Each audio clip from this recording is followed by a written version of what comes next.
Hello दोस्तों, मैं हूं राम जी का फैन और स्वागत है आपका मेरे यूट्यूब चैनल में। तो जैसा कि आपने हमारी प्रीवियस वीडियो में देखा कि विश्वामित्र जी अयोध्या पधार चुके हैं और राजा दशरथ जी ने विश्वामित्र जी का आदर और सत्कार करके उन्हें बैठाया। तो आगे बढ़ने से पहले दोस्तों चैनल को सब्सक्राइब कर लें अगर आपने नहीं किया हो, बेल नोटिफिकेशन को दबा दें ताकि आपको मेरी सारी अपडेट मिलती रहे। तो चलिए शुरू करते हैं। भास्कराय विद्महे महद्युतिकराय धीमहि तन्नो आदित्यः प्रचोदयात्। विश्वामित्र जी की दशरथ जी से मुलाकात हुई और दशरथ जी ने कहा कि वो विश्वामित्र जी के लिए सब कुछ कर सकते हैं। तब विश्वामित्र जी ने राजा दशरथ से कहा कि जब मैं फल प्राप्ति हेतु यज्ञ करता हूँ तब दो राक्षस यज्ञ में मांस और खून डालकर वह यज्ञ भंग कर देते हैं। क्योंकि गुस्सा करना इस यज्ञ में मना है, इसीलिए मैं उन्हें श्राप भी नहीं दे सकता। तो उन राक्षसों का अंत करने के लिए मुझे आपके सबसे बड़े बेटे श्री राम चाहिए। वह मेरे तप की शक्ति से सुरक्षित रहेंगे और मैं उनको कई सारी अस्त्र शस्त्र विद्या मतलब कि वेपन एंड वॉर ट्रेनिंग दूंगा, जिससे उनकी ख्याति पूरी दुनिया में होगी। बस फिर क्या था, महाराज दशरथ ने जैसे ही यह बात सुनी उनके तो पैरों तले जमीन ही खिसक गई। यह सुनकर महाराज दशरथ अपने सिंहासन से नीचे गिर गए और कुछ समय तक बेहोश हो गए।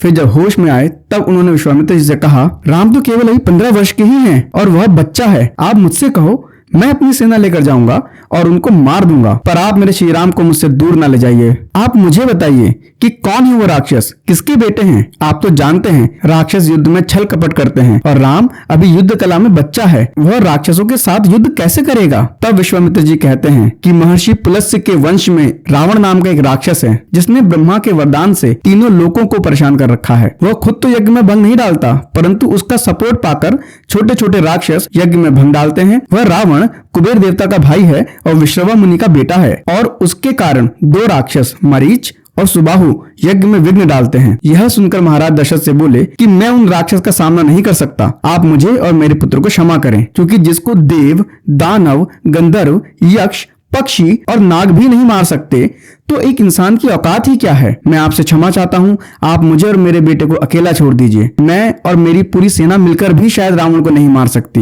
दोस्तों ऐसा नहीं है कि राजा दशरथ कमजोर थे या डरपोक थे, बस पुत्र के मोह ने उनको कमजोर बना दिया था। हमारे साथ अक्सर ऐसा होता है कि जब भी हमारा कोई फैमिली मेंबर या ऐसा कोई व्यक्ति जिसको हम बहुत चाहते हैं, अगर हमें उनसे दूर होना हो तो हम उस स्थिति में कमजोर हो जाते हैं और वो काम नहीं कर पाते जो उस समय करना चाहिए। खैर आगे बढ़ते हैं। महाराज के ये वचन सुन विश्वामित्र जी बहुत क्रोधित हुए। उन्होंने क्रोध पर अंकुश लगाकर यह कहा कि आप रघु के वंश में उत्पन्न होकर यह बात कह रहे हैं। यह आपको और आपके कुल को शोभा नहीं देता कि पहले वचन देकर बाद में मुकर जाएं। यदि आपकी यही इच्छा है तो ठीक है, मैं चलता हूँ। दोस्तों रघुकुल की ये रीत है कि अगर आपने किसी को वचन दिया है तो आपको वचन निभाना ही होगा। वो आपने सुना है ना कि रघुकुल रीत सदा चली आई, प्राण जाए पर वचन न जाई। तो आगे बढ़ते हैं। यह सुनकर गुरु वशिष्ठ जी ने महाराज दशरथ को समझाया और यह भी बताया कि श्री राम विश्वामित्र जी के साथ सुरक्षित रहेंगे तथा आप चिंता न करें। श्री राम का ध्यान विश्वामित्र जी से अच्छा कोई नहीं रख सकता और आप खुद को संभालिए और अपने कुल का मान रखिए और वचन तोड़ने का पाप न कीजिए। विश्वामित्र जी खुद इतने समर्थ हैं कि वो उन राक्षसों का नाश स्वयं कर सकते हैं, परंतु वो यहाँ पर आए हैं ताकि श्री राम जी की भलाई हो। गुरु वशिष्ठ जी के इस प्रकार समझाने पर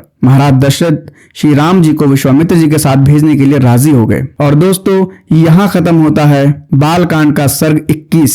तो आज हमने बालकांड का सर्ग 19 से 21 पढ़ा और आपको मेरा एक्सप्लेनेशन कैसा लगा कमेंट में जरूर बताएं। चैनल को सब्सक्राइब और वीडियो को लाइक करना ना भूलें और मिलते हैं अगले चैप्टर में। तब तक के लिए जय श्री राम।